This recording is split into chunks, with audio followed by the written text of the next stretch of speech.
Let's face it, the last year has been one of the most worrying and sorrowful years of our lives.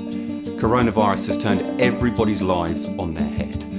So I'm off to find out what I personally can do to bring life back to normal. My name is Jake Bowers and I'm a Romani journalist.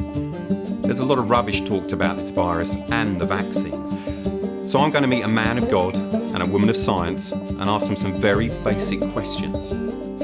I'm going to meet them at the boxing club of the late, great Les Stevens, one of the first Romani men to die from coronavirus in the first wave.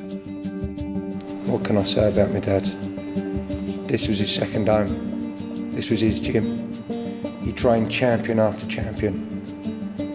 Just a legend, my hero. He got the coronavirus in April last year. And the next thing we know, it took him from us.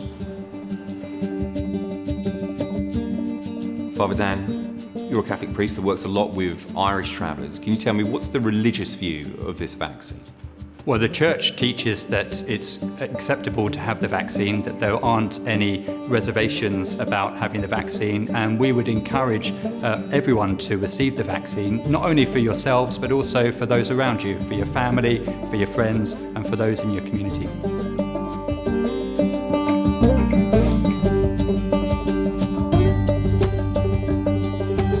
Lisa, you work in healthcare. I've heard that the vaccine affects fertility, so younger people shouldn't have it. There's nothing in the vaccine that could affect the fertility of either men or women, so I'd encourage everybody to go ahead and have it.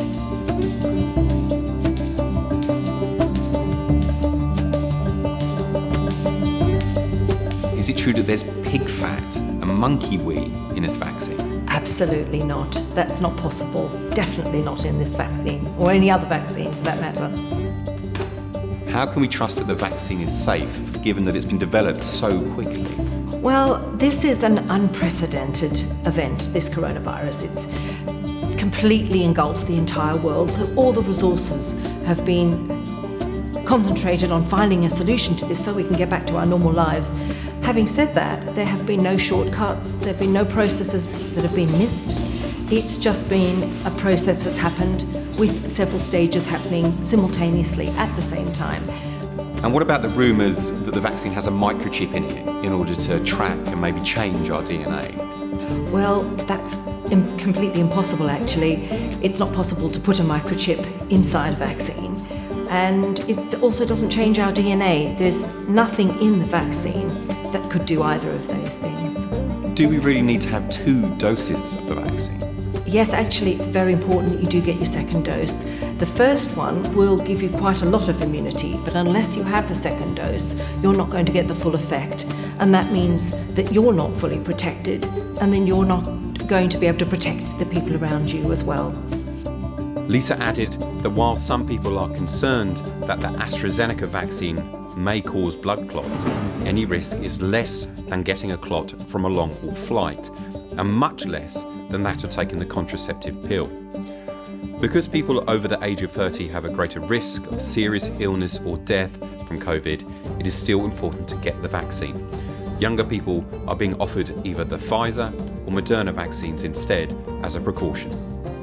I've had my doubts about this vaccine, but when I think about all the things I've put in my body over the years and the information I give Google every day, this is nothing.